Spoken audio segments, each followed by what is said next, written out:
Yeah, somebody has a question here and not in the address. It's a sensitive one. It's a good question as well.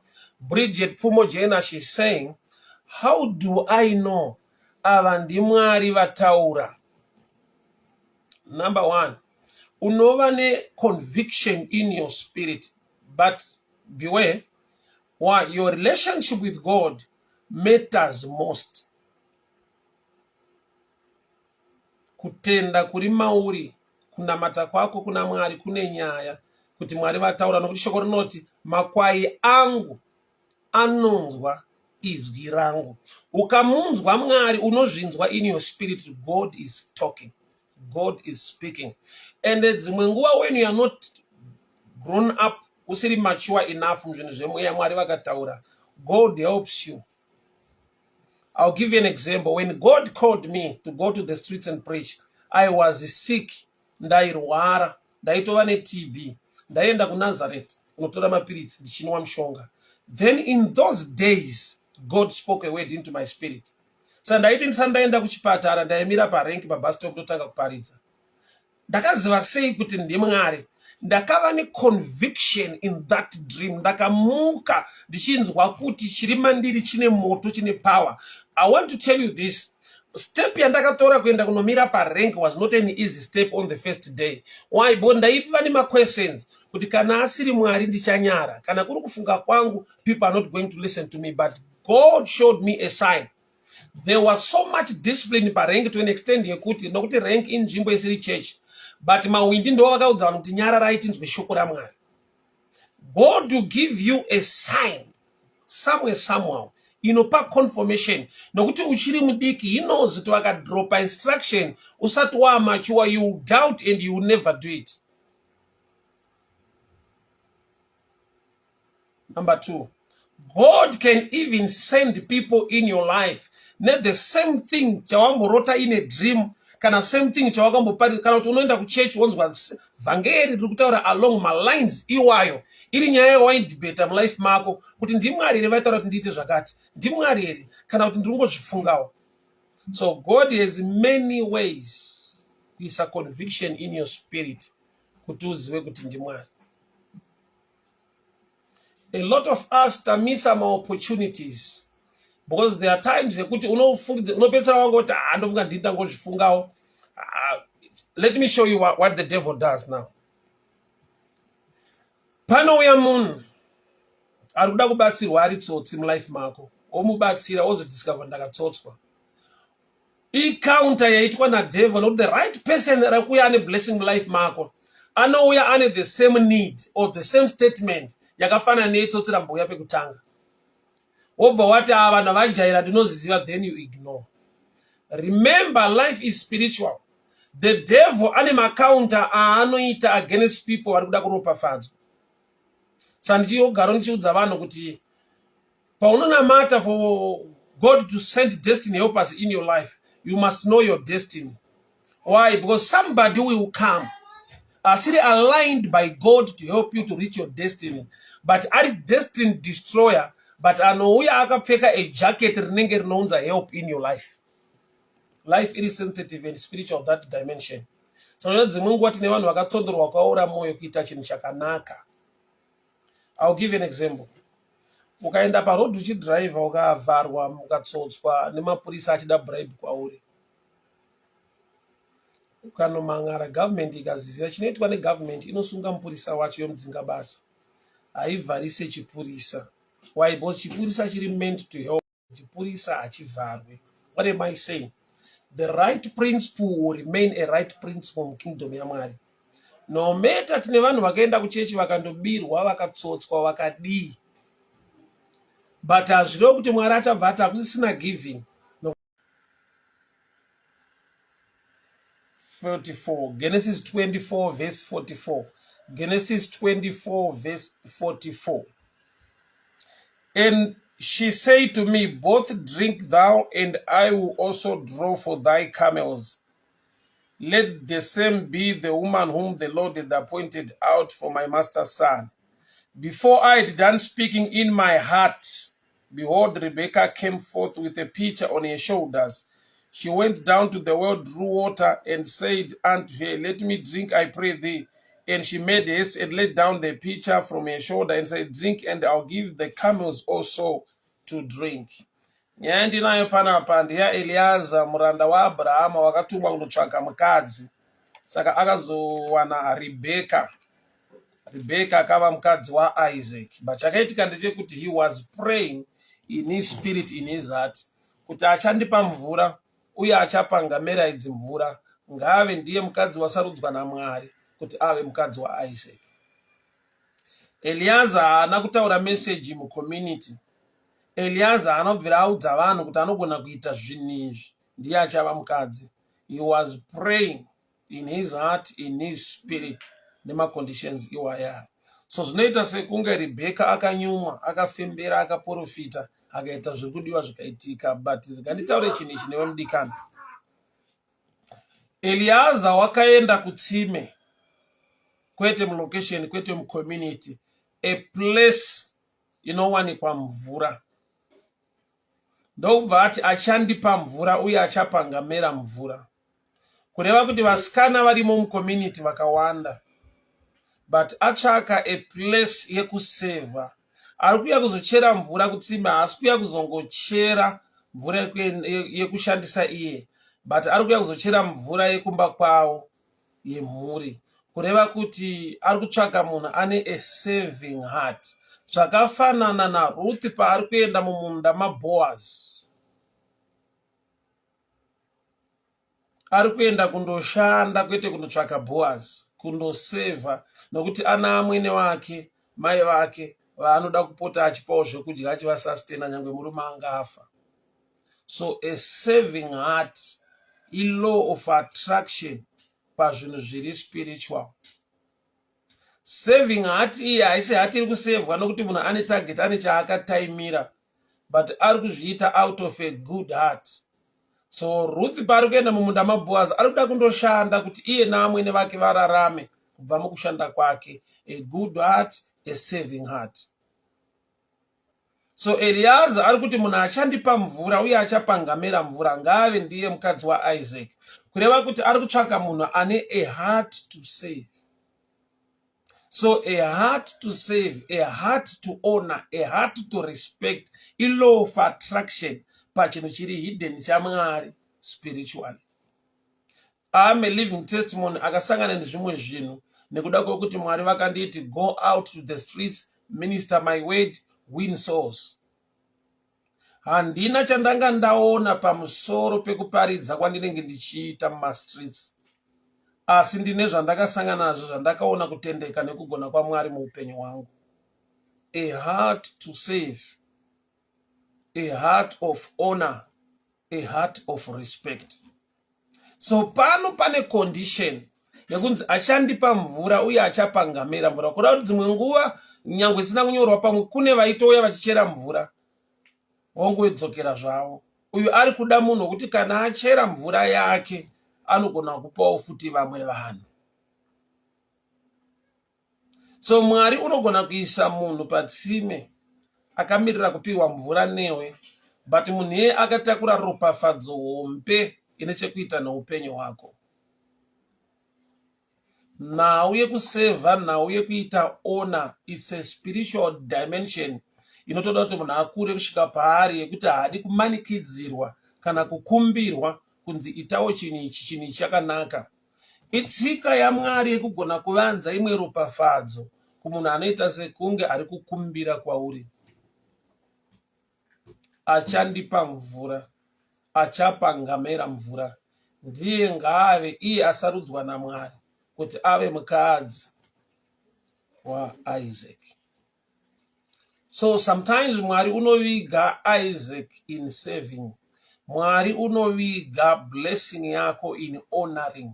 Mwari unoviga ropafadzo yako in doing things for other people. Sister Tafadzwa Mpotsa, God bless you. It's been a long time. Kwakadiko, UK, USA. God bless you. Junior Makasibanda Bridget. So hama dzangu ndinzwe yapo. Eliaza atumwa kundotsvaka mukadzi waIsaac. but haaenda achitsvaga nefesi, haaenda achitsvaga beauty, haaenda achitsvaga vari kublinga blinga mulocation, akandogara kutsime. That's a picture of work, a picture of saving.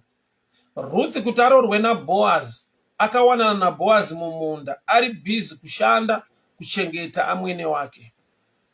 Mwari unoisa vanhu muupenyu hwako. Dai Mwari vakupa mweya wokunyumwa, a discerning spirit, wokuziva kuti vamwe vanhu vakaunzwa muupenyu hwako naMwari, nyangwe vane nyota vari patsime, they are there nekuti Mwari ane chaakadyara mavari kusvitsa muupenyu hwako. One day, it's around 2012, I was preaching pana first. Ndokubva pauya mumwe murume, is now a pastor. Ndokubva handiti iye, Mwari vati ndikusiyei matora license, handei kudriving school. He owned a driving school murume iye. Ndikaenda ndikaita malessons naye for almost 5 months.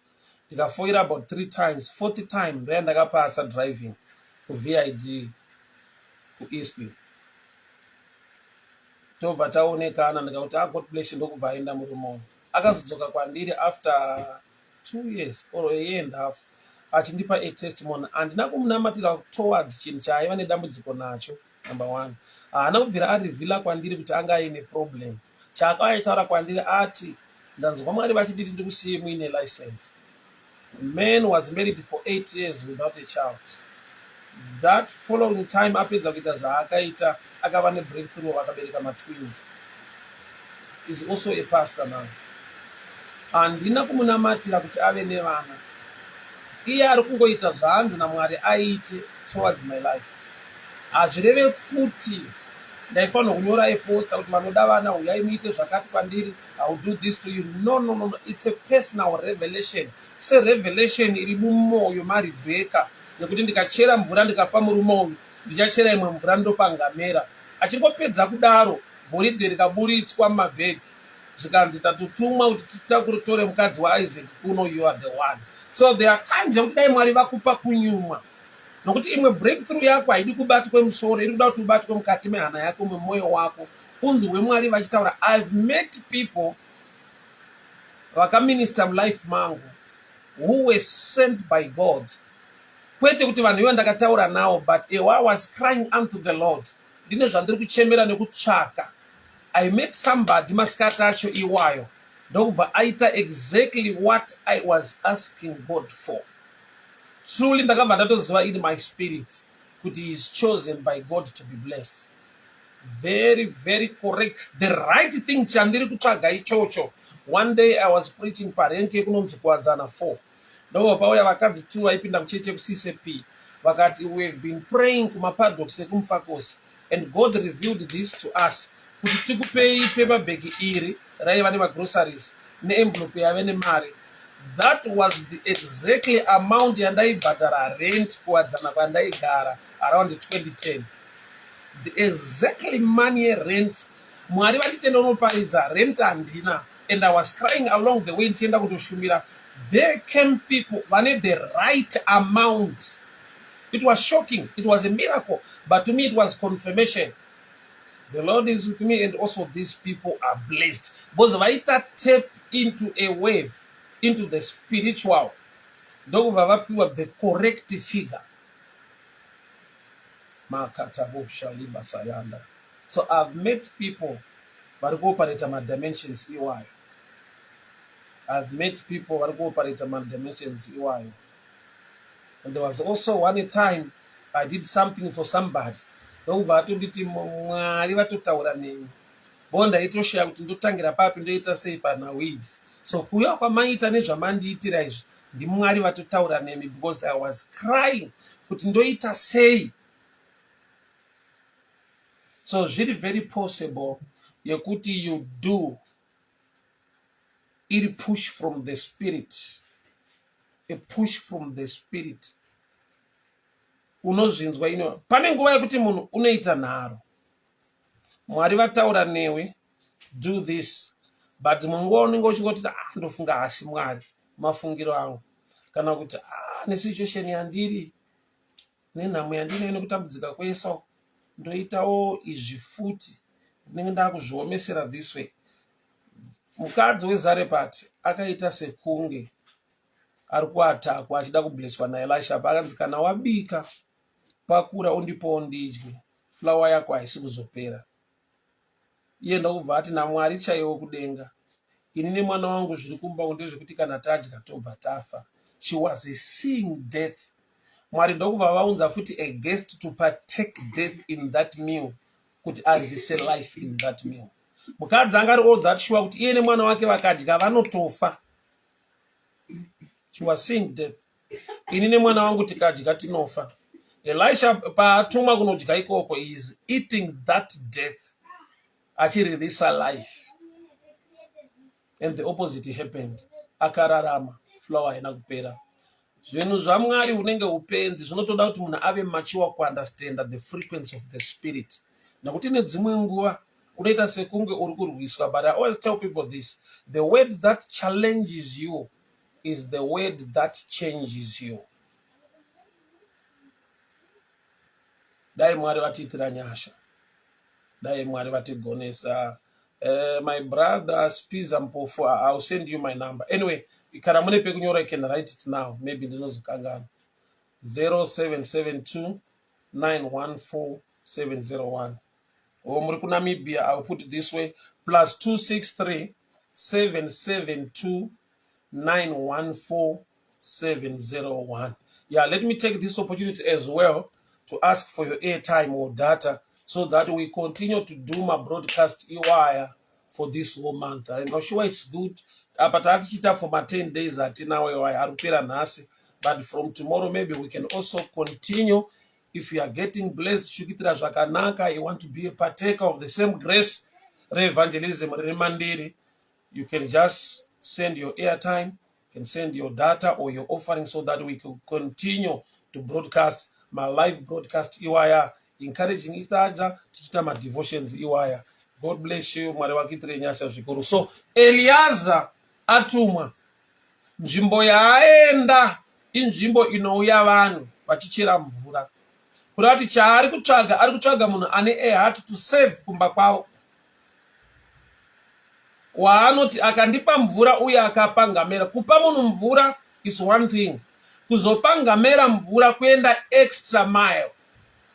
So mukunamata takafanana dzimwe nguva zvatinoita, takasiyana maitiro neeni extra mile inoenda vamwe kana vakuitira Mwari wavo.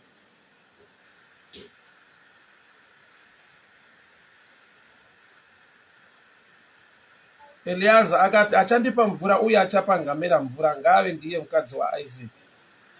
Gold rakabuda ranga ratakurwa naEliaza rekunorora mukadzi uyu, ranga rakavigwa paservice, pahonoring, parespect. May the good Lord bless you. May the good Lord protect you.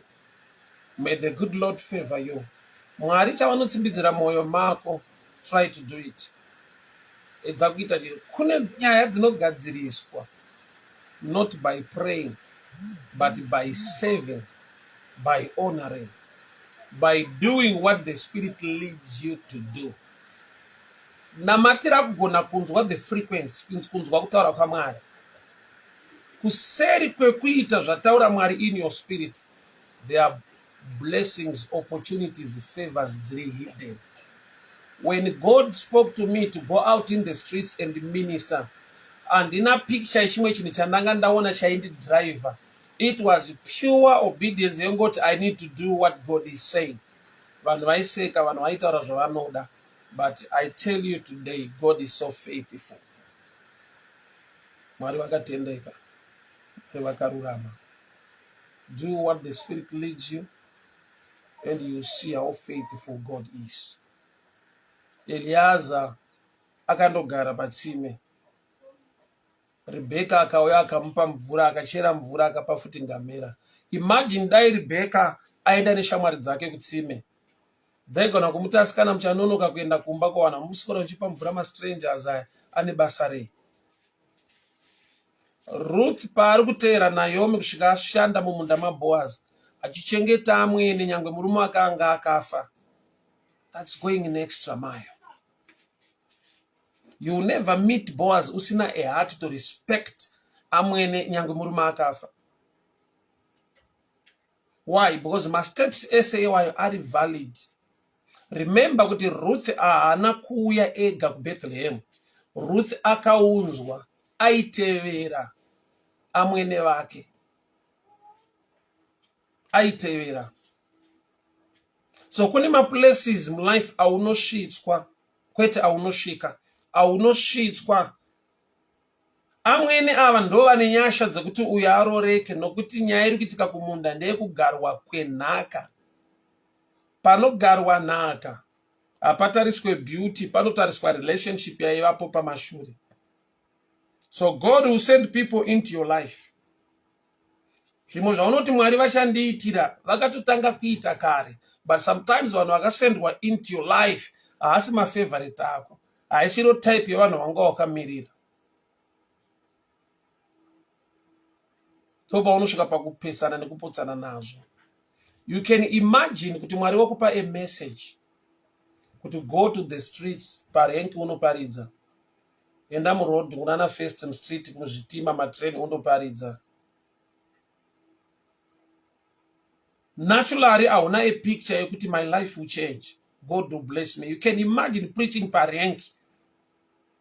Truly with common sense, you will die preaching parenki and your life will not change. But I testify the goodness of the Lord today, because God is faithful. Mwari chavataura chinozadzikiswa. No matter the times nguva dzatiri, kuoma kwazvo nekunetsa kwazvo, but kutendeka nekururama kwaJehovha kuri pamusoro pazvose. I've seen the hand of God. I've seen the grace of God. Muma places anoita sekunge haana much value, haana zvaangaite to change your life. I've seen a change in my life. Why? Because God is so faithful. Mwari chavataura zvachinoita dzimwe nguva chinoattracta people who criticize, people who speak negative, people who laugh at you, but the end result, God is not mocked. Munhu chaadyara anokohwa. Mwari vakatendeka. Inzwaka, nyasha nekugona kwaMwari kunonyanyomanifesta when people don't think along those lines. Vanhu pavanofunga kuti apa hazviite, hapana chinobuda, this place. Somebody once came to me through street, zvanzafana noparidza murodha, dai Mwari vakusimudza wabuda maplatform emuroad watsvaga mabetter places. But I testify today, the greatest blessing yakauya mulife mangu yakauya because of the street, not the church. Imba ndakagara nhasi is a result yekumira paroad uchiti Mwari vakanaka. Why? Because kana Mwari vataura, the road iyoyo will tend to become a greatest platform. Yawainzi nevanhu, yaingachidzi nevanhu, dai Mwari akuwanira nyasha, Mwari vakusimudza, wabuda mulevel rekuparidza muroad. That's the best level when God says so, kuti enda apa mwito. Remember, Jesu vakaberekerwa mudanga, but mapresence akauya mudanga akasiyana nemapresence akaenda kuzvipatara kwakaberekerwa vamwe vanhu. Vekuzvipatara vakadamburwa musoro naHerod, Matthew chapter 2. But Jesu aberekerwa mudanga, the wise men vakauya negold. Sometimes where your gold is, I see a favorable place yaungade to be today. That's why I always tell people this. As a believer, as a child of God, don't look for green pastures. Psalms 23 is your key motivational statement. The Lord is my shepherd. Look for the shepherd. Check who's shepherding you, for he leads me. The Lord is my shepherd. He leads me. You need the leadership of the Lord. Don't look for green pastures. Look for the shepherd who will lead you.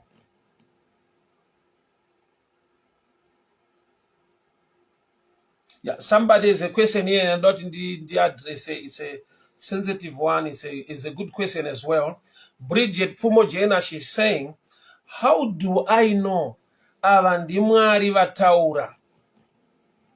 Number one, unova ne conviction in your spirit, but beware, why? Your relationship with God matters most.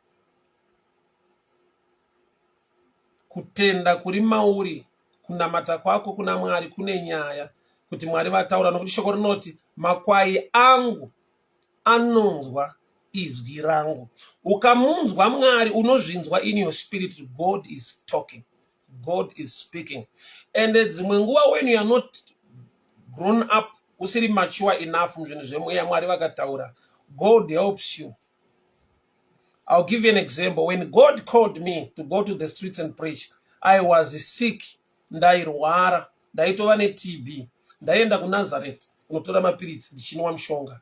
Then in those days God spoke a word into my spirit. So ndaiti ndisandaenda kuchipatara, ndaimira parengi pabus stop ndotanga kuparidza. Ndakaziva sei kuti ndiMwari. Ndakava neconviction in that dream. Ndakamuka ndichinzwa kuti chiri mandiri chine moto, chine power. I want to tell you this. Step yandakatora kuenda kunomira parenk was not an easy step on the first day. Why? Because ndaiva nema questions kuti kana asiri Mwari ndichanyara, kana kuri kufunga kwangu, people are not going to listen to me. But God showed me a sign.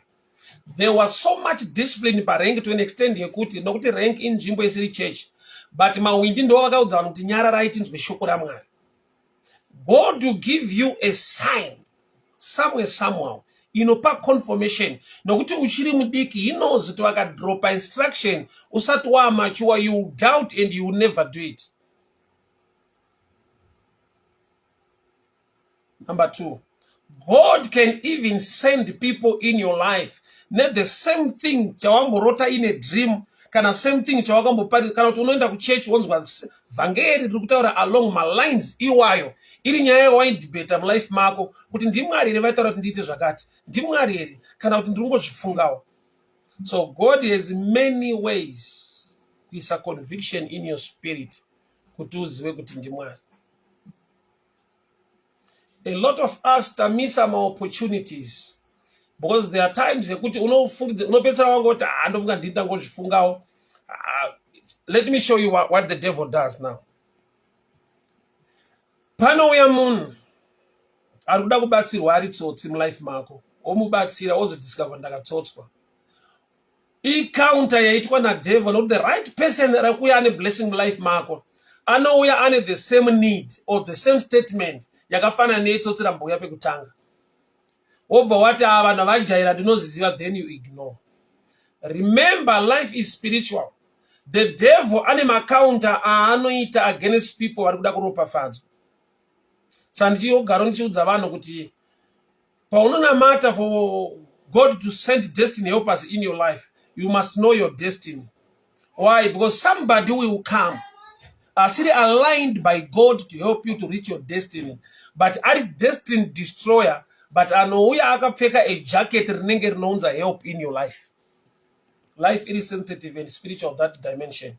So dzimwe nguva tine vanhu vakatsondorwa vakaora moyo kuita chinhu chakanaka. I'll give you an example. Ukaenda paroad uchidrive ukavharwa mukatsotswa nemapurisa achida bribe kwauri, ukanomangara, government ikaziva chinoitwa negovernment inosunga mupurisa wacho yomudzinga basa, haivharise chipurisa. Why? Because chipurisa chiri meant to help, chipurisa hachivharwe. What am I saying? The right principle will remain a right principle mukingdom yaMwari. No matter tine vanhu vakaenda kuchechi vakandobirwa vakatsotswa vakadii, but hazvirevo kuti Mwari achabva ati hakusisina giving.